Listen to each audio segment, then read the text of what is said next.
كلمني واحد الخميس الماضي، وهذه رسالته عندي في الجوال، شاب وسنختم بها عشان الإقامة.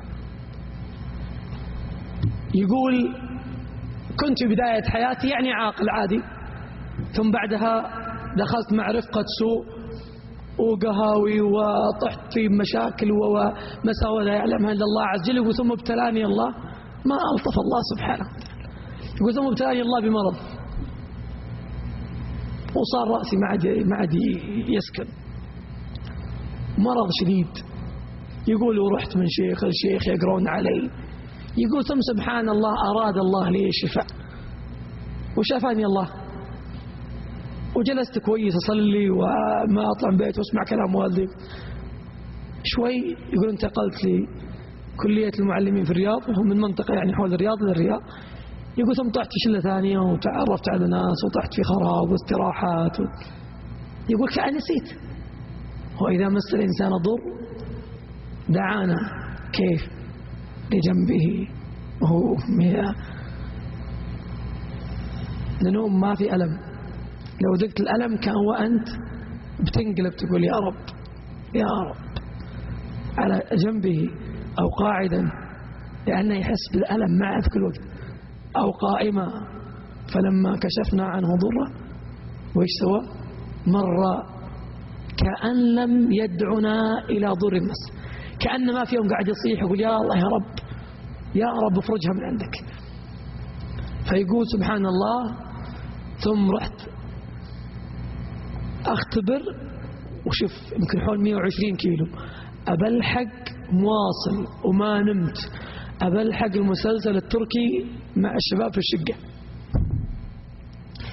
يقول وامشي 160 وأنا ما نمت ومسافر رايح جاي. يقول غفيت وقمت أنا في المستشفى 160 تقلبت السيارة 4 قلبات ويحسبوني ميت وشالوني وشالني أبوي، إلا أبوي جالس عند رأسي. يقول وقمت، يقول أقسم بالله العظيم ما فيني جرح. يقول والله جرح ما فيه، سيارة متقطعة تشليها ما فيني جرح. ما أعظم الله إذا أراد أنك ما يضرك. شوف الله بس حبسه عند المسلسل. يقول فاجئت وقلت لي خلاص والله، ويقول تركت أخوياي وارسلتهم رسائل ما عاد أبغى أكلمكم ولا. يقول قالوا لي ها ترجع لنا. يقول قعدت أسبوعين ورجعت. يقول الحين يا شيخ رجع لي المرض الأول، وقعدت الحين أقرأ وصرت في المسجد أول ما يبدن، وخلاص أبغى أتوب، وأنا أبغى. قلت له كلمتين يا جماعة، كنت فاتح سبيكر وواحد من الحضور الآن كان يسمع الكلام هذا.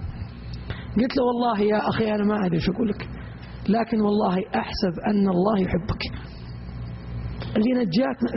يا الله ما أعظم الله إذا أحب عبدا ابتلاه، ما يبغاك تروح عنه لأنك أنت تخسر. فقلت الله سبحانه نجاك وابتلاك ويشفيك إذا صلحت، ثم بعدين ترجع ويرجع، وإن عدتم عدنا. قلت له شوف حبيبي أنا ما عندي لك شيء اسمه. قال الحين حتى أنا ساكن مع 2 ما يصلون وأنا جاهد معهم عشان يصلون، فهل أتركهم؟ ما عندي صحبة. قاعد يتشكى يا جماعة ويصيح. قلت شفت هالكلام اللي قاعد تقول هذا مسكين؟ قل أهل العظيم رب العالمين سبحانه. قلت روح اسجد الحين ونفس الكلام اللي أسمعه منك أنا رحمتك، بس ما أقدر أساعدك، فكيف رب العالمين سبحانه. قلت أبغاك شفت الكلام اللي تقوله اسجد. وقلت له كلمة واحدة يا جماعة، شوفوا هو نفس الكلمة. قلت حبيبي الغالي لا ترفع من سجودك وباقي في خاطرك شيء، وتكفى حبيبي الغالي وأختي الغالية لا نرفع. يا أخي عندك هم لا ترفع. قل يا رب يا رب يا رب ما لي إلا أنت ولا بشكر غيرك. يا أخي تكلم بالعامي، لا تنسق ولا تشجع. قال ما تقول في دعائك؟ قال أسأل الله الجنة وأعوذ به من النار، لا أحسن دندنتك ولا دندنة معاذ. قال وحولهما ندندن. مرت أيام الرسالة جتني يا شيخ أنا اللي كلمتني وقلت لي لا ترفع، حاطة بين قوسين، قلت لي لا ترفع من سجودك وفي صدرك حاجة ما طلعت. يقول أبشرك صليت في مسجد وجاب لي الله واحد من طلبة العلم وجاء وأخذني وقعد يحقق معي كأن أحد مرسله، وعرفت أن ما أرسله إلا الله سبحانه وتعالى، وقال لي وش عندك وين بتروح وين تجي ومن ساكن معه، وأخذني من السكن اللي أنا فيه، لأنه يقول لي حالتي المادية صعبة، يقول أخذني من السكن اللي أنا فيه وسكنني في سكن أحد المشايخ في القصيم بالمجان، والآن أحضر الدروس يا شيخ معهم جدول طلب علم، ودخلت في كلية أصول الدين وقبلني ربي وسوالي أشياء أقعد سنين والله ما أخذها.